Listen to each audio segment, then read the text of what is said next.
안녕하십니까, 성문교회 이기용 목사입니다.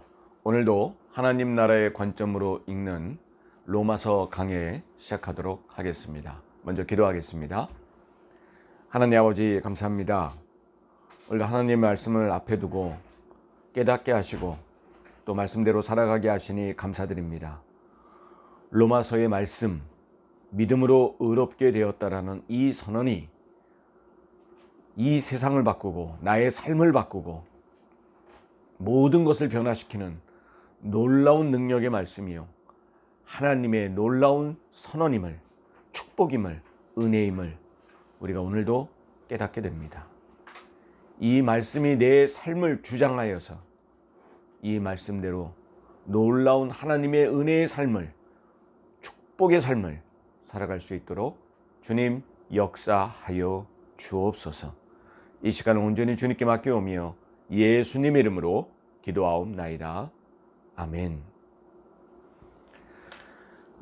오늘 로마서 강해 시작하도록 하겠습니다. 로마서 4장 13절에서 시작하도록 하겠습니다. 그러니까 여러분, 이 로마서에서 로마서 4장은 굉장히 중요한 부분을 차지합니다. 그러니까 제가 저번에도 서두에도 말씀드렸지만 이때 이 초대교회의 이 문제들, 여기서 유대인 중에 예수를 믿고 함께 신앙생활을 하는 그러한 사람들에게, 이 사람들에게 남아있는 언제나 근본적인 어떤 하나의 그 주춧돌이 바로 율법이었어요. 사실 율법이라기보다는 자기들의 어떤 신앙의 전통 같은 것들, 이런 것들을 여전히 버리지 못하고 계속 갖고 왔다는 거죠. 그러니까 이게 언제 부딪히냐면 이방인들하고의 신앙의 삶을 살 때 부딪힌다는 거죠. 그러니까 이러한 혼란과 갈등 부분에 있어서 진정 우리가 예수를 믿고 구원받았다는 의미가 뭔가를 바울은 전해했다는 거죠. 그래서 우리가 율법으로 의롭게 되지 않았고 율법으로 구원받은 것이 아니라는 사실을 오늘 바울은 이 4장에서 굉장히 설득력 있게 이야기를 합니다. 정리해보면 4장 1절부터 8절, 이게 하나의 묶음인데요, 여기서 뭐라 그랬냐면 바울은 아브라함이 구원받은 것은 행위가 아니었다는 거죠. 행위가 아니고 믿음으로 의롭게 되었다. 근데 거기서 로마서 4장 1절에서 8절에서의 아브라함의 믿음은 뭐였느냐면 전적으로 죄인임을 인정하는 거였어요. 내가 하나님 앞에서 아무 공로가 없음을 인정하는 거고, 하나님 앞에서 아무런 존재가 아님을 인정하는 게 의롭게 여겨졌다는 거죠. 5절 볼까요? 4장 5절. 굉장히 중요한 구절이었죠. 4장 5절에 이를 아니할지라도 경건하지 아니한 자를 의롭다 하시느니. 자, 여러분, 경건한 사람을 의롭게 여긴 게 아니에요. 여러분, 경건한 게 좋은 거잖아요. 그죠? 경건하지 않은 것보다는. 근데 오늘 이 말씀에 경건하지 아니한 자, 이게 중요한 말입니다. 이 말이 뭐냐? 경건하지 아니한 자가 뭐냐? 스스로 죄인임을 인정하는 자예요. 경건한 자는 뭐냐면 율법을 가지고 거들먹거리는 사람들이에요. 야, 우리가 신앙의 전통이야. 우리가 잘 믿는 사람들이야. 야, 우리가 유대인이야. 야, 우리의 핏줄은 아브라함에서부터 왔어. 이런 사람들은 오히려 하나님이 의롭다 해요, 안 해요? 안 한다는 거예요. 여기에 딱 들어맞는 사람이 누구냐? 삭개오예요. 삭개오. 네. 삭개오는 죄인이잖아요. 죄인이에요. 진짜 죄인이죠. 마을 사람들에게 손가락질 당하고 세리였잖아요. 죄인이에요. 죄인 중에 죄인이에요. 근데 삭개오는 자기가 죄인 중에 죄인임을 인정했어요, 안 했어요? 했잖아요. 그리고 자기가 4배나 다 토해내겠다, 재산을.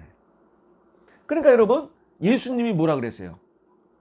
구원이 이 집에 임하였도다. 의롭게 여기셨어요, 예수님이. 근데 그 삭개오 주변에 있는 유대인들, 율법학자들, 바리새인들은 어때요? 자기들은 잘났고 삭개오는 죄인이야. 죄인 옆에 있는 예수님은 더 미워. 우린 죄인이 아니야. 죄인인데. 율법을 많이 알면 뭐해? 인간 아니에요? 죄인이에요. 누구 앞에서는 다 죄인이에요? 하나님 앞에서는 다 죄인일 수밖에 없는데. 근데 아브라함이 그걸 깨달았어요. 깨달았어요.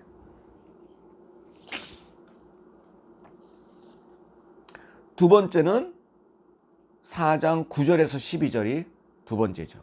이 내용은 뭐냐면 아브라함이 할례 받기 이전에 의롭다함을 받은 거라는 거예요.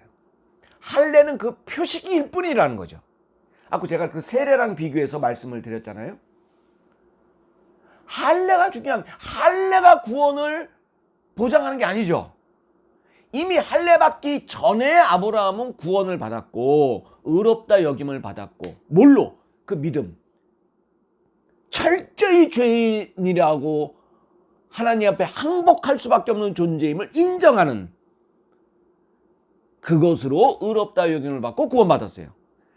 그 결과물로 할례를 받은 것 뿐이에요. 할례는 그게 중요한 게 아닙니다. 그리고 세 번째 이제 오늘 나가는 부분인데요. 로마서 4장 13절에서 17절입니다. 로마서 4장 13절에서 17절. 자, 이 부분에서의 중요한 내용, 포인트가 되는 건 뭐냐면, 바울은 이 아브라함과 그의 자손들, 아브라함으로부터 쭉 이어져나가는 그 자손들이 이 세상의 상속자가 되리라는 약속을 받은 것, 하나님의 그 유산을 상속으로 받는 그 약속, 이것은 율법에 근거한 게 아니라는 거예요. 하나님이 상속을 줄 때, 아버지로서 아들에게 상속을 줄 때, 야, 너 율법 잘 지켰어 라고 해서 주는 게 아니라는 거예요. 아니고 이것도 역시 그 믿음, 그 믿음의 그 의에 근거한 것이라고 말하고 있다는 것입니다. 16절 볼까요? 16절. 그러므로 상속자가 되는 그것이 은혜에 속하기 위하여 믿음으로 되나니. 상속자가 되는 것은 믿음으로 되나니. 이는 그 약속을 그 모든 후손에게 굳게 하려 하심이라. 율법에 속한 자에게 뿐만 아니라 아브라함의 믿음에 속한 자에게도 그러하니 아브라함은 우리 모든 사람의 조상이라. 그 상속을 받아왔어요. 그 상속을 받아왔기 때문에 아브라함이 우리의 믿음의 조상이 될 수 있다는 것입니다. 혈통적으로는 다르죠. 그 사람들은 이스라엘 족속이에요. 우리는 대한민국 사람이잖아. 생김새도 다르고 피부색도 달라요. 그런데 아브라함이 우리의 믿음의 조상이 될 수 있는 것은 하나님이 의롭다고 여겨주는 그 상속들을 이어져 받아왔기 때문에 그래요. 그것은 율법에 근거한 게 아니고 뭐에 근거한 거라고 그랬어요? 믿음. 아브라함이 믿는 믿음이나 우리가 믿는 믿음이나 같아요, 달라요? 같아요. 자, 네 번째는 4장 18절에서 22절까지 말씀입니다. 22절. 이건 뭐냐? 여러분, 아브라함에게 처음에 자식이 없었죠. 자식이 없었는데 100세 될 때 아들을 낳겠다고, 그 사라의 몸에서 아들이 나온다라고 약속하셨어요. 근데 여러분, 처음에 아브라함이 이걸 믿었나요? 못 믿었나요? 못 믿었어요. 이렇게 다 늙은이가 어떻게 애를 낳아? 특히 여성분이 어떻게 애를 낳겠어요? 그런데 아브라함은 나중에 그 약속을 믿게 됐다는 거죠. 이게 또 하나의 믿음이라는 겁니다. 20절 볼까요? 20절, 믿음이 없어 하나님의 약속, 이 하나님의 약속은 네 아들로 후손을 이어져 가겠다, 믿음의 전통을 이어져 가겠다는 그 약속이에요. 그 하나님의 약속을 의심하지 않고 믿음으로 경고하여져서 하나님께 영광을 돌리며, 21절, 약속하신 그것을 또한 능히 이루실 줄을 확신하였으니, 22절, 그러므로 그것이 그에게 뭘로 여겨졌어요? 의로 여겨졌느니라. 여러분, 우리는 하나님의 약속을 믿나요? 네. 목사, 하나님의 약속이 뭐예요? 영생을 얻겠는 거예요. 우리에게 궁극적인 약속은, 하나님을 믿는 사람은 영생을 얻는다는 약속이에요. 영생이 뭐예요, 목사님? 하나님과 영원히 사는 거예요. 하나님과 영원히 사는 거예요. 그리고 그리스도가 이 세상에 다시 올 때 죽은 자의 부활이 있음을 믿는 거죠. 하나님과 영원히 산다는 게 무슨 의미예요, 목사님? 여러분, 하나님과 함께 한다는 게 무슨 의미냐뇨. 하나님과 함께 하면 그것이 천국이잖아요. 할렐루야. 그 천국의 삶을 영원히, 살아서도 천국, 죽어서도 천국. 근데 목사님, 어려움이 있고 고통이 있고 그러는데요, 천국 모르겠어요. 자, 우리가 아직 그건 뭐라 그랬어요? 깨닫지 못하기 때문에 그렇죠.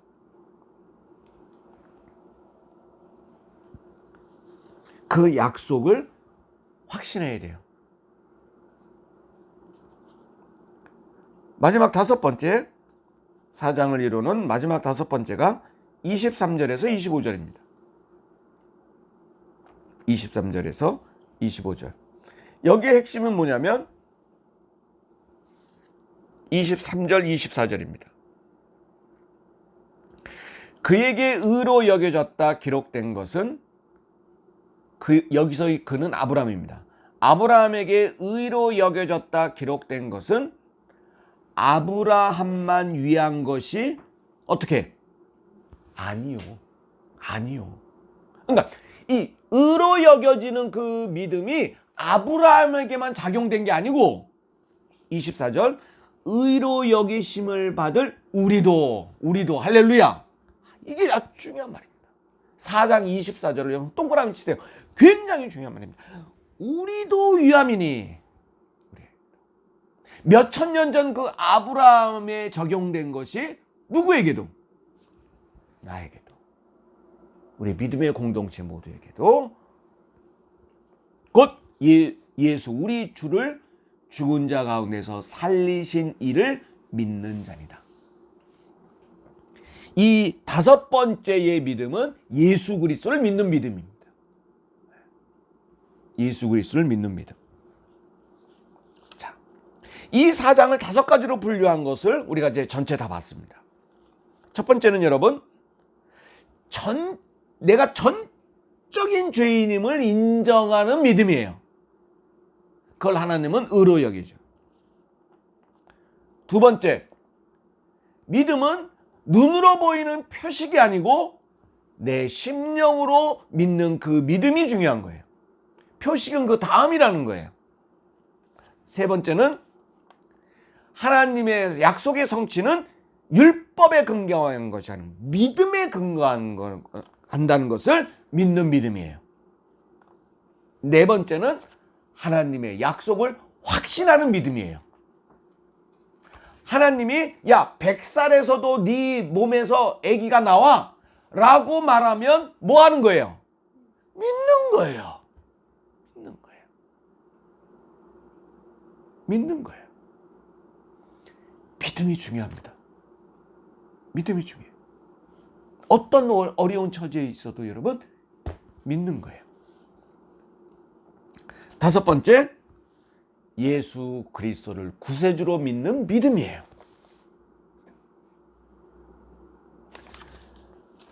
율법이 아니고 믿음을 보시고 하나님은 우리를 의롭게 여기셔서 구원받았다. 이 얘기를 바울은 4장에서 5가지로 얘기한 겁니다. 그리고 믿음도 5가지로 분류를 한 것입니다. 그러니까 여러분, 예를 들어 두 번째, 할례가 중요한 게 아니고 믿음이 중요하다. 그걸 믿어야 된다. 이게 뭐냐? 우리 신앙에 적용해 볼까요? 여러분, 뭐예요? 여러분, 예를 들어 볼게요. 내가 목사인 게 중요해요? 제가 목사인 게 중요해요? 제 안에 있는 믿음이 중요한 거예요. 믿음입니다. 목사는 여러분 표식일 뿐이에요. 표식.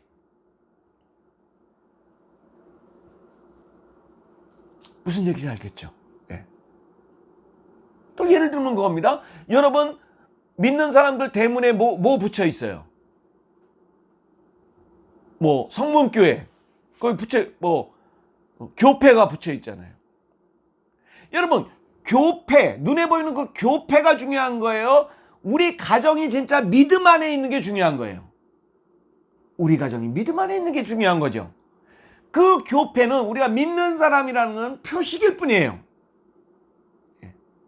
그게 있건 없건이 그게 중요한 건 아니죠. 근데 여러분, 의외로 사람들이 뭐에 신경 써요?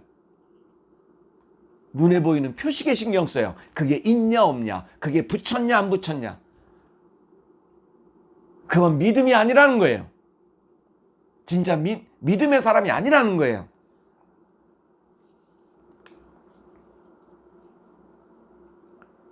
우리가 신앙의 이 믿음의 5가지를 우리 신앙생활 속에 적용하면 이렇게 아주 현실적인 문제로 다가옵니다.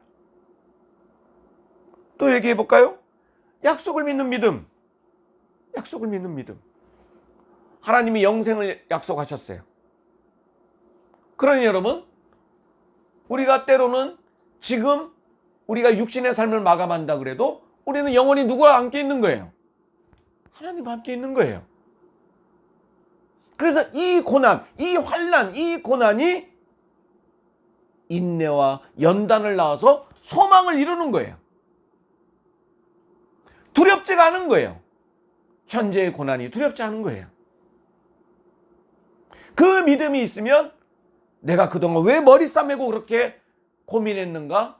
오히려 그게 우스워지는 거예요. 아무것도 아니었는데. 영원히 하나님이 우리와 어떻게 하시는데? 함께 하시는데.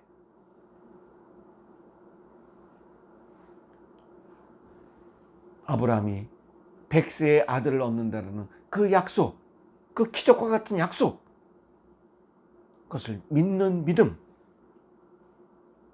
하나님이 우리와 영원히 함께 하신다라는 그것을 믿는 믿음.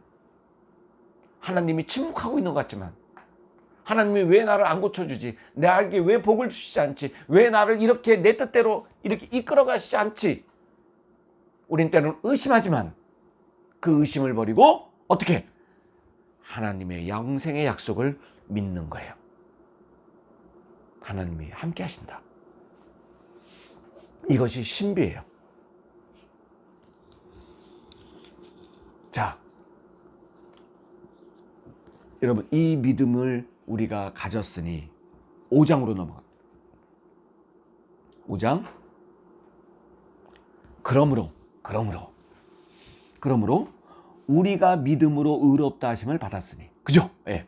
그 4장을 이어받는 거예요. 이 4장과 같이 아브라함도 받은 그 의로움, 그것을 우리도 믿음으로 의롭다 여김을 하나님으로부터 받았으니 어떻게 돼야 돼요? 첫 번째 그 뒤에 우리 주 예수 그리스도로 말미암아 하나님과 뭘 이루자?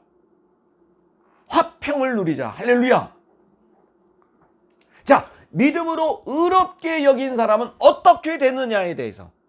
그러니까 진짜 믿음으로 의롭게 여김을 받은 사람이에요. 예. 가짜가 아니고 그냥 느낌으로 그렇게 되는 게 아니고 진짜 하나님으로부터 우리의 믿음 하나 보시고 의롭다라고 여김을 받은 그 첫 번째 변화는 하나님과 뭘 이뤄요? 화평을 이뤄요. 평화를 이뤄요. 이게 무슨 말일까요? 여러분, 내가 누구랑 싸웠어요. 서먹서먹하잖아. 벽이 생기잖아요. 그럼 어떻게 해요? 그 사람하고 말해요? 안 해요? 안 해요. 그 사람한테 싸웠는데 그 사람한테 뭐 부탁해요? 안 해요? 아이, 자존심은 안 해. 내가 필요하면 그 사람한테 돈 꺼요? 안 꺼요? 싸웠는데 못 꺼요. 그런데 우리는 하나님과 뭘 이뤘다 그랬어요? 화평을 이뤘다. 하나님과 화평을 이뤘다? 잘 와닿지 않아. 그 얘기는 뭐냐? 풀어 얘기하면 하나님과 얘기하고, 하나님 도와주세요. 하나님 좀 꺼주세요. 하나님 좀, 저 지금 어려워요. 이게 화평을 이룬 거예요. 별거 아닙니다. 아니, 목사님 당연히. 아니요. 은근히 이루지 못하는 사람도 엄청 많아요. 세상과 화평을 이룬 사람이 하나님과 화평을 이루지 못하고 꼭 하나님과 싸운 사람처럼, 하나님과 다툼이 있었던 사람처럼 하나님 앞에 자존심 부리는 사람 은근히 많아요. 하나님께 기도 안 하고, 하나님 말씀 보지 않고, 하나님께 다가가지 않고, 하나님께 예배드리지 않고, 하나님께 하나님 붙잡고 부르짖지 않고. 그게 뭐예요? 지가 해보겠다는 거예요. 세상 속에서 해결해보겠다는 거예요. 그건 하나님과 화평을 이룬 사람이 아니에요. 아까 제가 처음에 말했잖아요. 내가 왜 괜히 머리 싸매고 나 혼자 고민하고 있었지? 하나님이 영생의 약속을 주셨는데. 자, 믿음으로 의롭게 여김을 받은 사람은 하나님과 뭘 이룬다? 화평을 이룬다. 쉽게 말합시다. 하나님과 다정다감하게 지내. 두 번째, 믿음으로 의롭게 여김을 받은 사람은 2절. 또한 그로 말미암아 우리가 믿음으로 서 있는 이 어디에 들어가요? 은혜에 들어갑니다. 할렐루야. 어디에 들어간다? 은혜에 들어갑니다. 하나님의 은혜의 자리로 들어갑니다. 하나님이 주시는 은혜의 자리는 뭘까요? 예배의 자리입니다. 은혜는 어딜 통해서 옵니까? 제가 설교 때도, 주일 설교 때 말하는 예배를 통해 옵니다. 예배를 통해. 근데 여러분, 구약 때 죄가 있는 사람이 하나님 앞에 나가면 죄에 대한 씻음 없이 하나님 앞에 나가면 어떻게 되죠? 죽습니다. 그래서 여러분, 하나님 앞에 나가기 전에 염소나 양에게 그 죄를 정가시켜서 그것을 제물로 삼았을 후에야 하나님께 나갈 수 있었어요. 그 피로, 양과 염소에 흘린 그 피로 죄 씻음 받고 하나님께 나갈 수 있었어요. 그런데 이제는 그러지 않아도 돼요. 믿음으로 의롭게 여김을 받은 사람은 하나님의 은혜의 자리로 가고 싶어지게 돼요. 예배의 자리를 찾게 돼요. 거기서 회개하고 말씀으로 힘을 얻고, 그리고 세상에 다시 나가게 됩니다. 그리고 세 번째, 믿음으로 의롭게 여김을 받은 사람은, 자, 은혜에 들어감을 얻었으며, 세 번째, 하나님의 영광을 바라보고 뭐예요? 즐거워해요. 뭐 한다고요?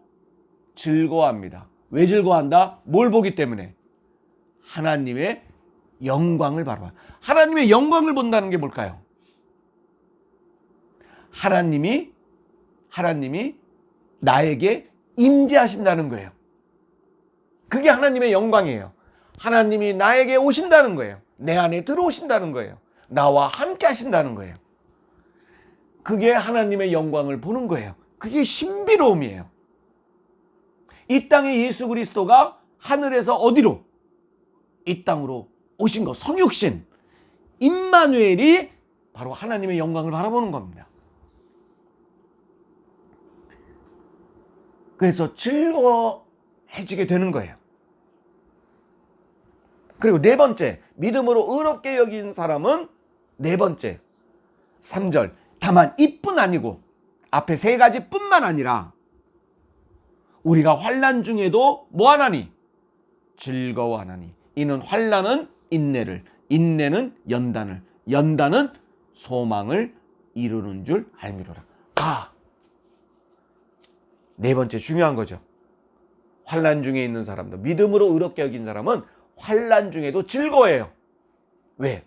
결국 하나님은 이 환난이 있지만 인내를 하게끔 하시고, 그 인내는 연단, 훈련받게 하시고, 그걸 통해서 소망을 이루는 줄 알기 때문에 결국 소망이 되는 거예요. 제가 소망이 뭐라 그랬어요? 내 뜻대로 되는 게 소망이 아니고 하나님의 뜻을 내 뜻으로 받아들이는 거예요. 결국 하나님 뜻대로 될 거야. 이게 소망을 이루는 줄 아는 거예요. 그러니 환난 중에도 즐거워할 수 있어요. 그게 아주 신비로운 변화입니다. 마지막 다섯 번째 5절입니다. 이 소망이 우리를 부끄럽게 하지 아니함은 우리에게 주신 성령으로 말미암아 하나님의 사랑이 우리 마음에 부은 바 됨이니. 믿음으로 의롭게 여김을 받은 사람은 성령께서, 보혜사 성령께서 우리와 함께 하시기 때문에 늘 하나님의 사랑을 부어주셔요. 우리가 어딜 다닐지라도 하나님의 사랑과 끊을 수 없기 때문에, 쉽게 말하면 이런 거예요. 하나님 날 사랑하시지. 나 하나님 아들이에요. 나 하나님 딸이지. 그런데 날 죽게 내버려 두실까? 나를 완전 저 구렁텅이에 두실까? 아니. 하나님의 사랑이 계속 부어지는 거예요. 여러분, 진짜 효자, 효녀는 부모님이 날 사랑하심을 알기 때문에. 그죠? 네. 마찬가지. 하나님이 지금도 날 사랑하심을 아는 거예요. 사랑이 계속 부어져요, 내 안에. 자, 오늘 중요한 것, 4장의 내용도 중요하겠지만 오늘 더더욱 그 변화의 모습들, 오늘 5장 1절부터 5절까지 바로 5가지의 변화. 여러분, 이렇게 변화 받으셨습니까? 아멘. 네, 아멘. 만약에 고개가 갸우뚱거려진다면 하나님이 주신 믿음으로 의롭게 된 게 의심되는 게 아니고 내가 깨달아야 되는 거예요. 분명히 여러분은, 저와 여러분은 하나님이 믿음으로 의롭게 여기에 하셨어요. 구원하셨어요. 근데 때론 내가 여전히 연약하기에 의심해요. 그리고 당장 받는 환난만 거기에 매몰되어 있어요. 여러분, 눈을 드십시오. 그리고 이 5가지의 변화를 바라보십시오. 그대로 됩니다. 이 5가지 그대로 됩니다. 이것은 0.00001%의 의심이 없어요. 이대로 될 줄로 믿고 이 믿음으로 사세요. 그러면 하나님의 은혜 자리로 들어가고, 환난은 소망으로 변하고, 그리고 하나님의 사랑이 매일 부어지고, 그리고 하나님과 화평을 누리게 되고, 그리고 은혜의 자리로 들어가게 됩니다. 이 신비를 다 매일매일, 매분 매초 순간순간 체험하시는 저와 여러분 되시기를 주의 이름으로 축원드립니다. 주님과 친기도로 마치겠습니다. 하늘에 계신 우리 아버지여, 이름이 거룩히 여김을 받으시오며 나라가 임하옵시며 뜻이 하늘에서 이루어진 것 같이 땅에서도 이루어지이다.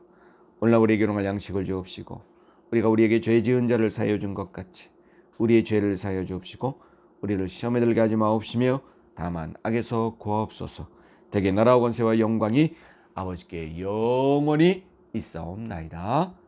아멘. 감사합니다.